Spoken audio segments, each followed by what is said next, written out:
नमस्कार सम्पूर्ण विद्यार्थी भाइ बहिनीहरूलाई स्वागत छ यहाँहरूलाई नेपाल अनलाइन स्कुलमा। आज हामी मेरो नेपाली कक्षा 3बाट पाठ नम्बर 17 मा रहेको बिरमानका दिन फर्किए भन्ने एउटा प्रबन्ध पढ्दैछौँ। बिरमानका दिन कसरी फर्केलान् त? अब हेरौँ पाठमा। पाठ नम्बर आजको हाम्रो 17 रहेको छ। हामी 17 पाठमा पुगेका छौँ र आज हाम्रो शीर्षक के रहेको छ? बिरमानका दिन फर्किए। हजुरहरूले यहाँ एउटा चित्र देख्न सक्नुहुनेछ। चित्रमा के छ त? एउटा सानो घर छ, यहाँ खेतीबारी छ, यहाँ वनजङ्गल छ र यहाँ एकजना किसान हुनुहुन्छ। सायद उहाँको नाम नै बिरमान हुन सक्छ। अब हेरौँ त पाठमा के छ? बिरमानका दिन कसरी फर्किँदा रहेछन्? आज हामी यसको बारेमा केही कुराहरू सिक्नेछौँ। ल म पाठ पढ्छु, हजुरहरू ध्यान दिएर सुनिराख्नु होला है त। कुनै गाउँमा एउटा किसान थियो। उसको नाम बिरमान थियो। बिरमानको आफ्नै वन थियो। वनबाट बिरमानलाई धेरै कुराको फाइदा भएको थियो। आफ्नै वनको घाँसपात खुवाएर उसले गाई, भैँसी र बाख्रा पालेको थियो। घरमा दुध, दहीको खाँचो थिएन। दुध, घिउ र खसी बोका बेचेर उसले राम्रै आम्दानी गरेको थियो। यहाँ हजुरहरूले देख्न सक्नुहुनेछ, एकजना किसान हुनुहुन्थ्यो कुनै गाउँमा, जसको नाम बिरमान थियो। उहाँको चाहिँ के थियो? आफ्नै एउटा वन थियो। यो वन उहाँको नै रहेछ। उहाँको वनबाट आएको घाँसपातले के गर्नुहुन्थ्यो त? उहाँले गाई, भैँसी र बाख्रा पालन गर्नुभएको थियो, जसले गर्दा के थियो त? उहाँको घरमा चाहिँ दुध, दहीको खाँचो थिएन र उहाँ के गर्नुहुन्थ्यो त? दुध, दहीलाई बेचेर राम्रै आम्दानी गरिरहेको थियो। अब हेरौँ पाठमा के हुन्छ त अरू घटनाहरू। यहाँ हेर्न सक्नुहुनेछ, यहाँ पानी परेको जस्तो देखिन्छ र यहाँनिर बुच्छे भएको जस्तो देखिन्छ। बुच्छे मतलब जमिनमा भएको ढुङ्गा माटो चाहिँ तलतिर बगेर झर्नु। अब हेरौँ पाठमा के भएको रहेछ। गाईबस्तुको मलले खेतबारीमा उत्पादन राम्रै हुन्थ्यो। बिरमानलाई काठ दाउराको खाँचो थिएन। बिरमानको घर वरिपरि वातावरण पनि स्वच्छ र रमाइलो नै थियो। यस किसिमको बिरमानको घरमा कुनै कुराको अभाव थिएन। एक दिन कृष्ण बहादुरले बिरमानलाई वनको रुख बेच्न उक्सायो। बिरमानले कृष्ण बहादुरको कुरा मान्यो। उसले वनको रुख काटेर बेच्न थाल्यो। केही दिनमै बिरमानको हरियो वन नाङ्गो भयो। वर्षायाममा पानी पर्यो र बिरमानको घर छेउमा ठुलो पहिरो गयो। पहिरो वस्तुभाउ सहितको गोठ र खेतीपाती समेत बगायो। बिरमानको घरै पनि पहिरोमा पर्ला जस्तो भयो। बिरमानलाई दुःखले सतायो। दुःखमा बिरमान धेरै दिन पिरो लिए। अब हेर्नुहोस् त के भएको रहेछ। उहाँले त्यस वनबाट के गर्नुहुन्थ्यो त? आएको घाँसपातले वस्तु पार्नुहुन्थ्यो।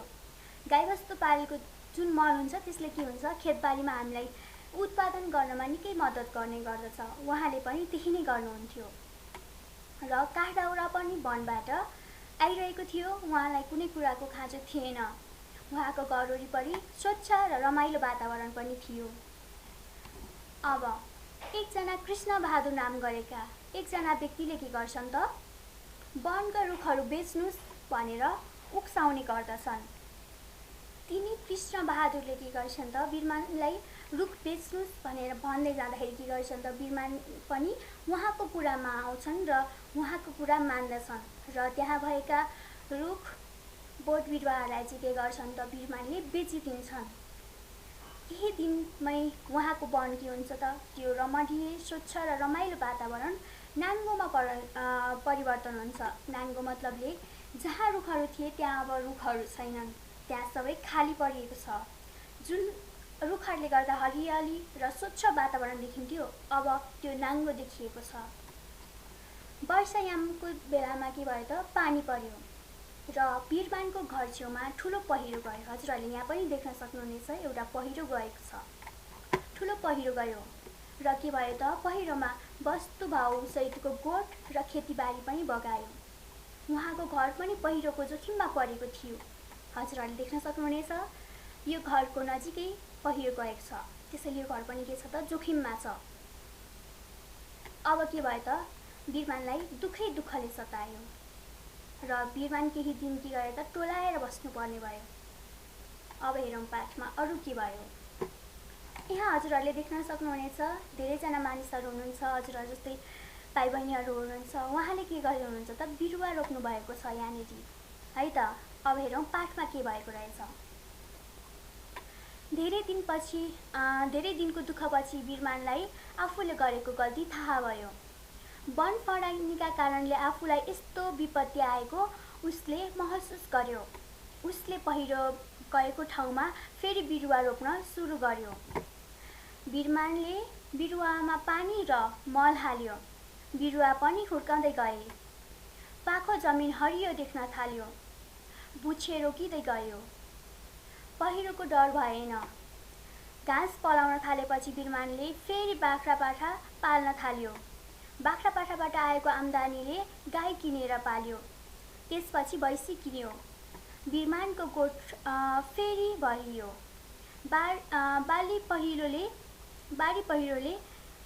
जस्तै बाली नालीहरू चाहिँ पहिलो चाहिँ लहलह हुन थाल्यो। 9-10 वर्षमा बिरमानका दिन फर्किए।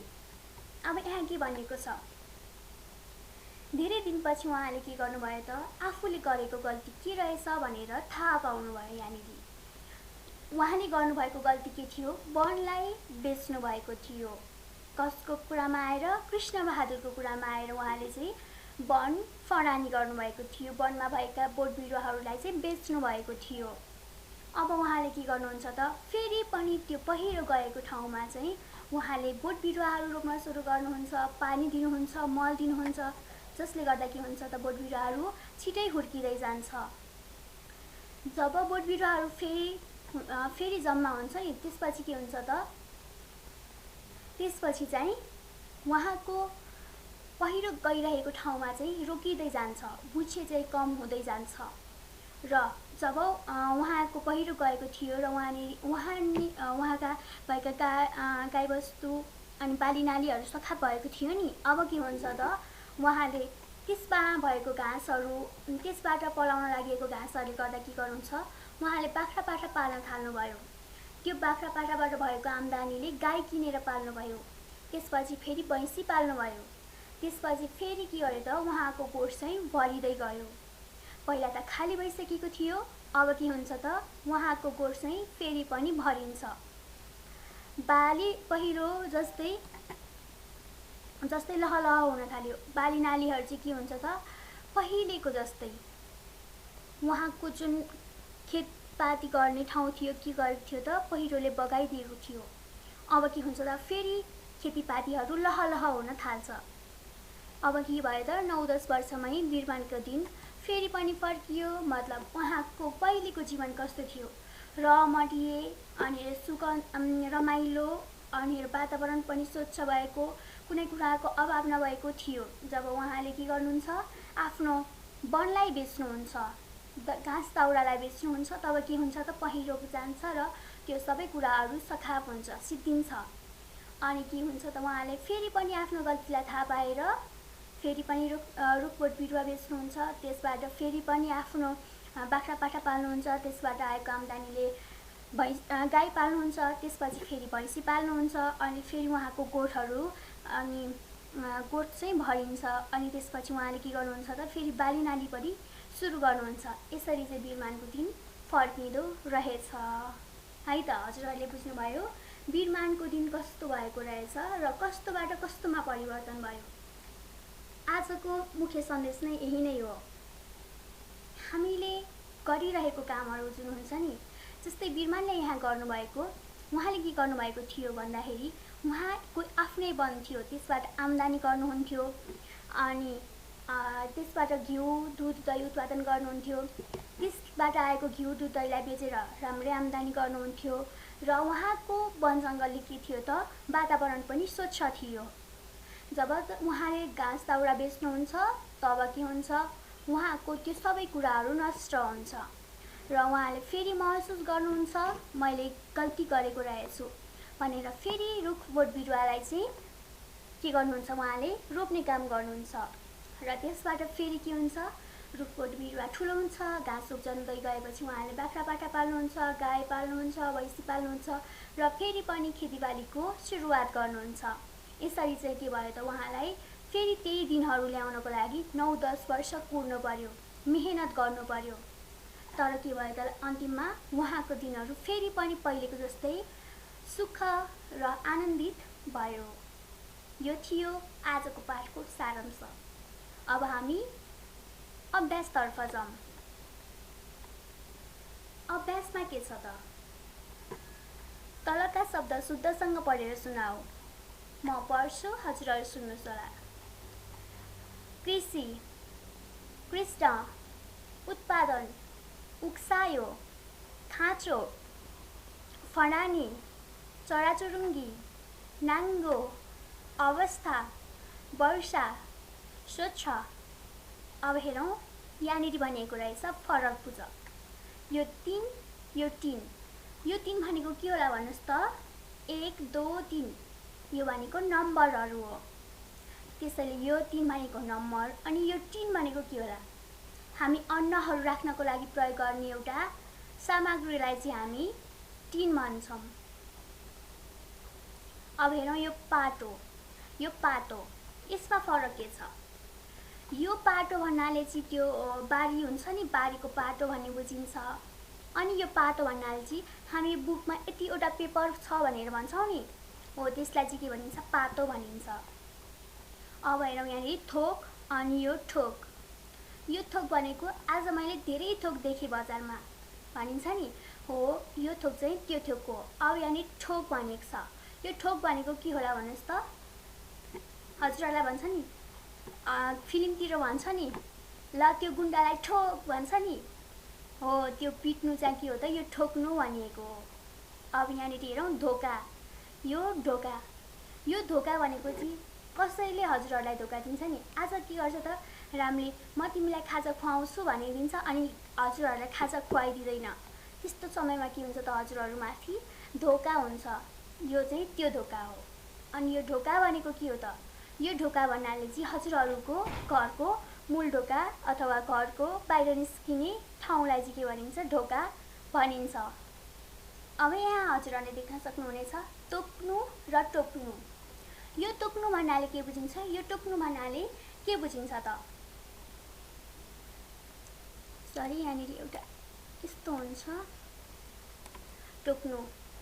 यो तोक्नु भनेको चाहिँ हजुरहरूलाई शिक्षकले भन्नुहुन्छ नि, यो दिनसम्म चाहिँ तिमीले यति अभ्यास गर्नुपर्छ, यो दिनसम्म हजुरहरूले यति कामलाई चाहिँ भ्याउनु पर्ने हुन्छ भने त्यो दिन तोक्नु हुन्छ नि, दिनलाई दिन भन्नुहुन्छ नि, त्यो भनेको के हो? दिन तोक्नु हो।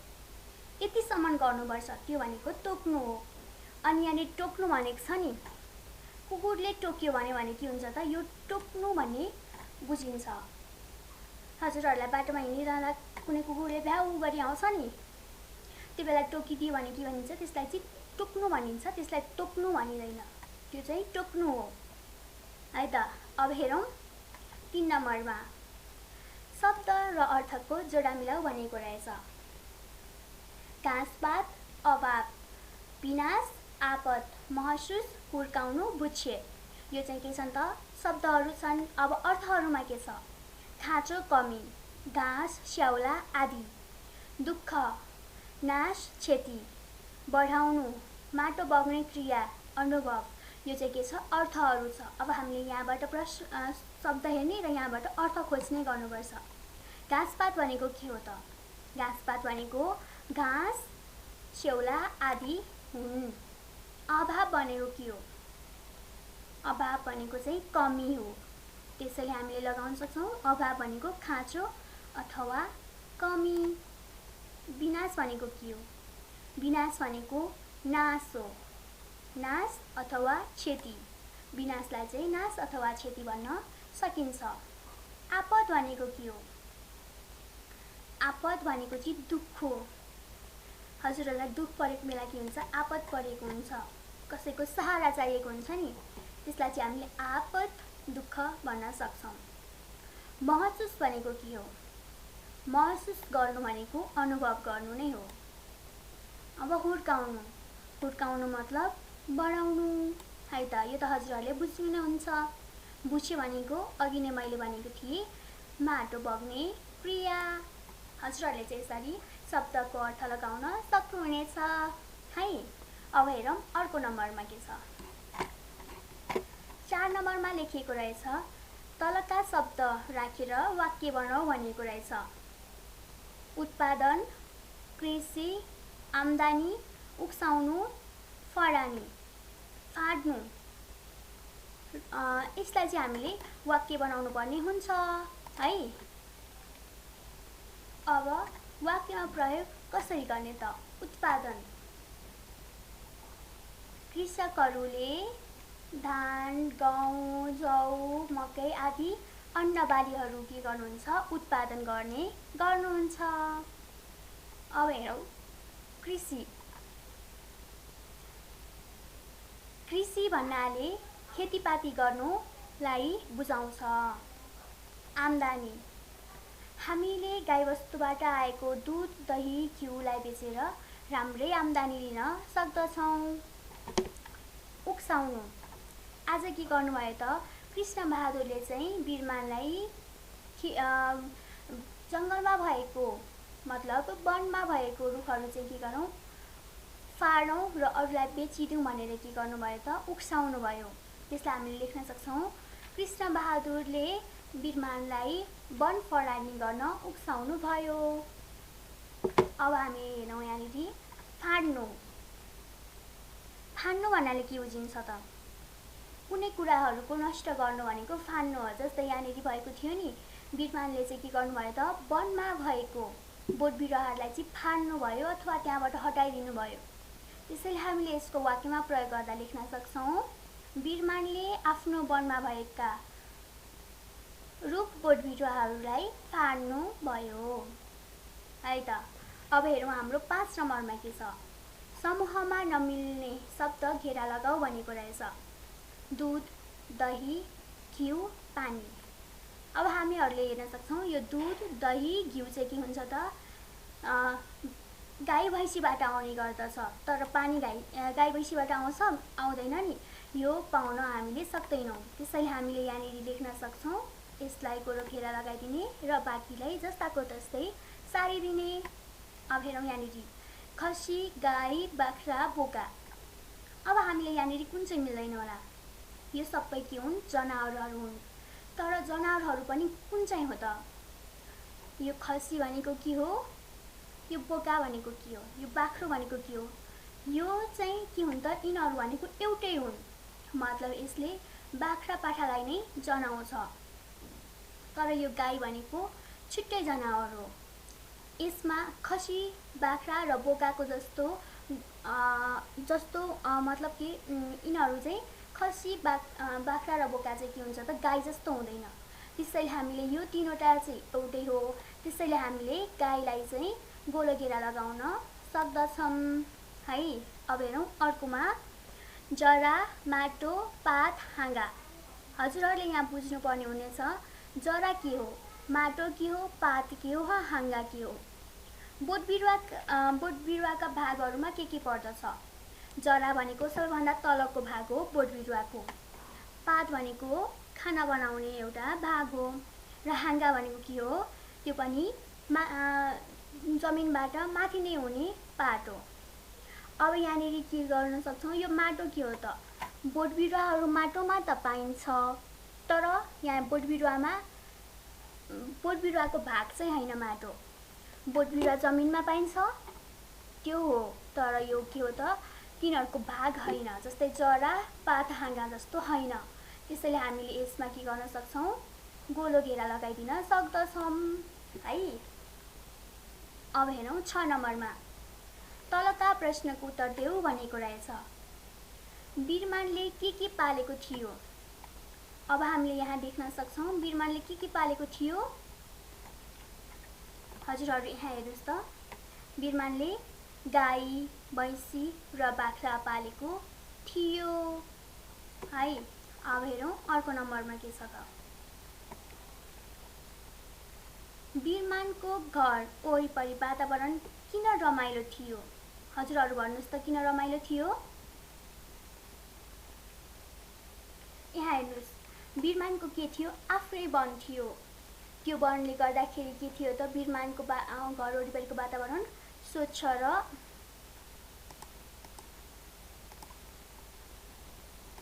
त्यसले के थियो त, बिरमानको घर वरिपरिको वातावरण स्वच्छ र रमाइलो नै थियो।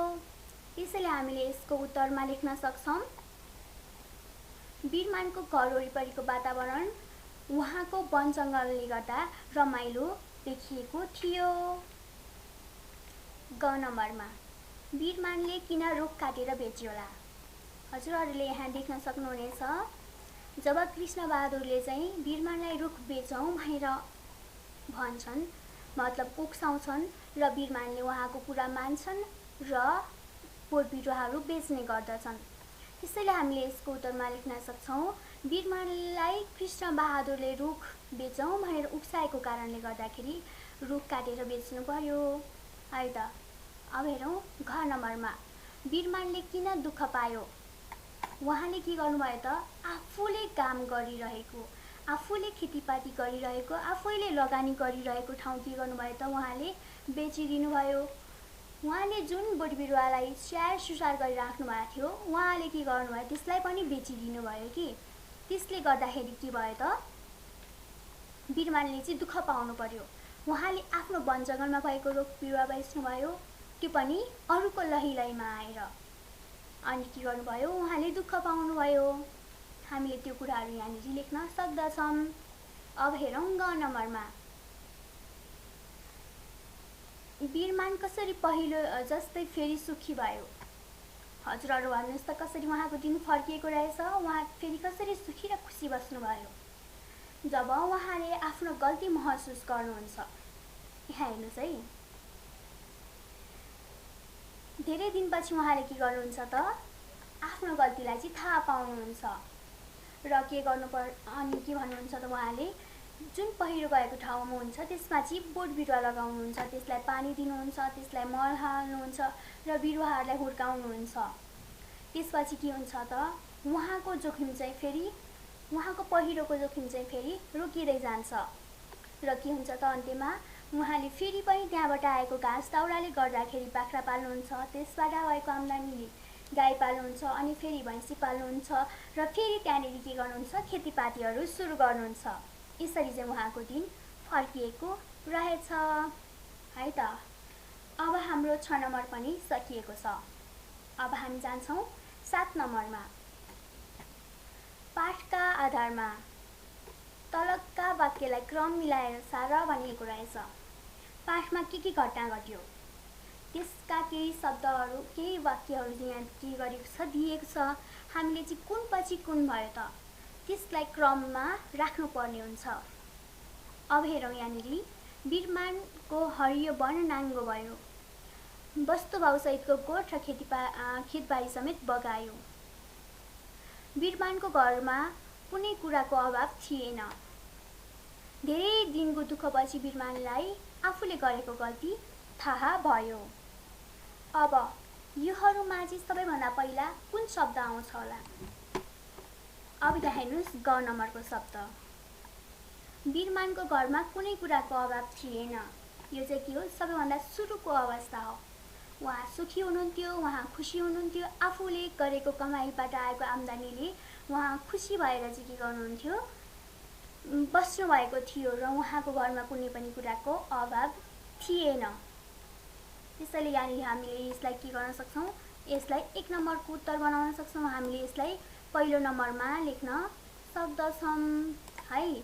अब हेरौँ अर्को नम्बरमा, बिरमानको हरियो वन नाङ्गो भयो। जब उहाँको दिन सारा गुज्रिरहेको थियो, तब कृष्णबहादुर नामका एक व्यक्तिले गर्दा उहाँलाई के भन्छन् त, आएर के भन्छन् त, यो काठहरू मतलब यो रुखहरूलाई बेचिदिउँ भनेर उक्साउने गर्दछन्। त्यसले गर्दा के हुन्छ त, बिरमानको त्यहाँ भएको वन के हुन्छ त, हरियो वन नाङ्गोमा परिणत हुन्छ। परिवर्तन हुन्छ। त्यसैले हामीले यसलाई के गर्न सक्छौँ 2 नम्बर लेख्न सक्दछौँ। अब हेरौँ अर्को। जब उहाँले बेच्नुहुन्छ त के हुन्छ त त्यहाँनिर वर्षायामको समयमा बाढी पहिरो आउने गर्दछ। त्यसैले के हुन्छ त उहाँको वस्तुभावसहितको गोठ र खेतबारीलाई के गर्छ बगाउने गर्दछ। त्यसैले हामीले यहाँनिर के गर्न सक्छौँ यसलाई 3 नम्बरमा लेख्न सक्दछौँ है। अनि त्यसपछि के हुन्छ त धेरै दिनको दुःखपछि उहाँलाई के हुन्छ त आफ्नो गल्ती थाहा हुन्छ।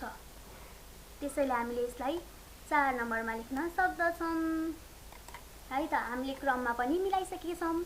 अब हेरौँ अर्को अभ्यास के छ। 8 नम्बरमा रहेको छ तिमीले घरमा के जनावर पालेका छौ त्यसबाट हुने फाइदा बताऊ।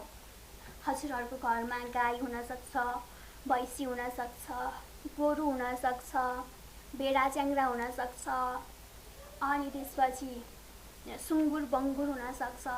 यस्ता धेरै खालका जनावरहरू हुन्छन् जसलाई चाहिँ हामीले घरमा पाल्ने गर्दछौँ। त्योबाट के हुन्छ त जस्तै गाई भैँसीबाट दुध हुन्छ, घिउ हुन्छ, अनि त्यसपछि दुध घिउ अनि दही मोही हुन सक्छ है। त्यसबाट पाइने फाइदाहरू। अनि त्यसबाट के हुन्छ मलहरू पनि पाइन्छ। अनि जस्तै हजुरहरूको घरमा कुखुरा छ भने कुखुराबाट के हुन्छ कुखुराबाट अन्डा हुन्छ, अन्डाबाट फेरि चल्ला हुन्छ। हामीले त्यसलाई पनि ठुलो बनाउन सक्छौँ र त्यसबाट मल पनि हामीले पाउन सक्दछौँ। र हामीले के गर्छौँ त त्यो कुखुरालाई पनि कसैले होइन प्राय सबैले नै खाने पनि गर्दछौँ। त्यसैले त्यसबाट हामीले माछा भन्न आएछ, त्यसबाट हामीले चाहिँ मासु पनि पाउन सक्दछौँ। त्यो पनि के हो हाम्रो लागि फाइदा नै हो। अनि अब हजुरहरूको घरमा चौरी छ होला, त्यसबाट के हुन्छ त चौरीबाट हामीले दुध लिन सक्छौँ। दुधलाई फेरि हामीले दही बनाउन सक्छौँ, त्यसलाई मोही बनाउन सक्छौँ। अनि त्यसबाट फेरि घिउ पनि बनाउन सक्छौँ। र त्यसबाट के गर्छौँ त हामीले त्यो मोहीबाट फेरि छुर्पीहरू पनि बनाउन सक्छौँ। र त्यस्तै गरी हामीले च्याङ्ग्राबाट मासु पनि लिन सक्दछौँ। च्याङ्ग्राको मासुहरू पनि धेरैजनाहरूले खानुहुन्छ। यस्ता धेरै फाइदाहरू हुन्छन् जनावरहरूबाट। हजुरहरूले पनि आफ्नो घरमा भएको जनावरबाट के फाइदा लिनुहुन्छ त्यो कुराहरू चाहिँ लेख्न सक्नुहुन्छ।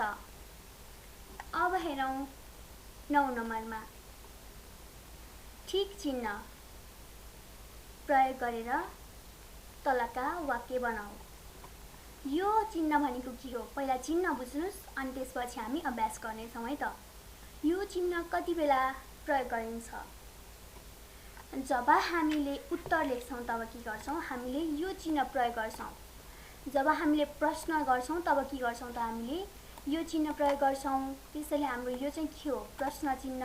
यो चाहिँ उत्तर अथवा त्यस्तै खालका अरू शब्दहरूमा लेखिने पूर्णविराम, यसलाई भनिन्छ पूर्णविराम। अनि यसलाई भनिन्छ प्रश्न चिन्ह। अब हामीले यसलाई कसरी प्रयोग गर्ने त आज हामी यसको बारेमा बुझ्दछौँ है।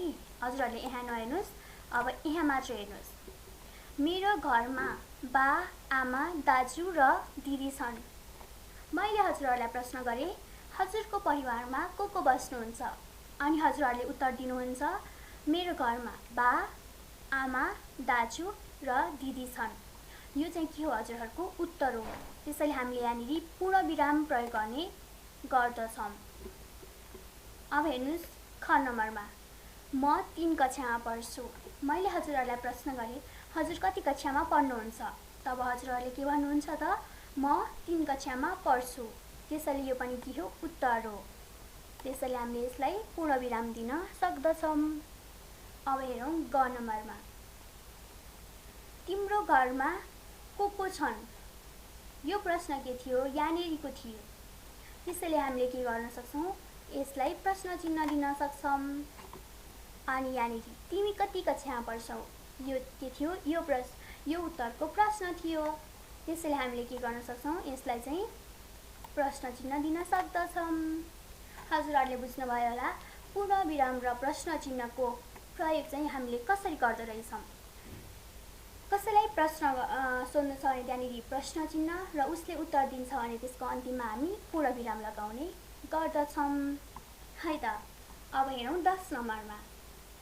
आफ्नो गाउँका बारेमा धनमायाले लेखेको कुरा पढ र तिमी पनि आफ्नो गाउँको बारेमा लेख भनेको रहेछ। मेरो नाम धनमाया राई हो। मेरो घर 5 धारेमा छ। 5 धारे भोजपुर जिल्लामा पर्छ। यहाँ एकै ठाउँमा 5वटा धारा छन्। यहाँ एउटा आधारभूत विद्यालय छ। यहाँ एउटा हुलाक पनि छ। यहाँ एकादशीबाट हाट लाग्छ। एकादशीका दिन हाट लाग्छ। यो थियो धनमायाको गाउँको कुराहरू। अब हजुरहरूले पनि के गर्नुपर्ने हुन्छ, आफ्नो गाउँठाउँको बारेमा यस्तै गरी लेख्नुपर्ने हुन्छ। जस्तै कि म एउटा भनिदिनेछु। मेरो नाम आशिका राई हो। म धनकुटा जिल्लामा बस्ने गर्दछु। धनकुटा जिल्ला एकदमै रमाइलो र आनन्दित ठाउँ छ। त्यहाँ एउटा आधारभूत र एउटा माध्यमिक तहसम्मको विद्यालय छ। त्यहाँनिर के छ त, हुलाकको पनि राम्रो व्यवस्था रहेको छ। हाम्रो र यहाँ चाहिँ के हुन्छ, बुधबारको दिन हाट लाग्ने गर्दछ।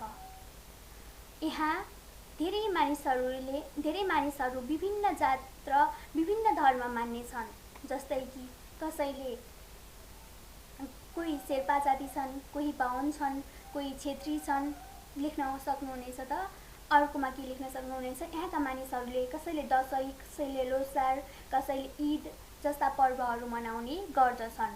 हजुरहरूले यस्तै खालको आफ्नो गाउँठाउँको बारेमा केही कुराहरू लेख्न सक्नुहुनेछ है त। आजको लागि हाम्रो पाठ यही नै समाप्त भइसक्यो। अब के गर्ने? यदि हजुरहरूलाई यो भिडियो राम्रो लाग्यो र केही कुराहरू सिक्नु भएको छ भने हजुरहरूले पक्कै पनि आफ्नो साथीहरूलाई सेयर गर्न नभुल्नुहोला।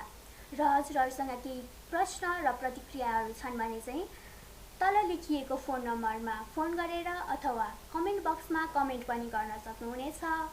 अन्त्यसम्म हेरेर साथ दिनुभएकोमा हजुरहरूलाई धेरै धेरै धन्यवाद।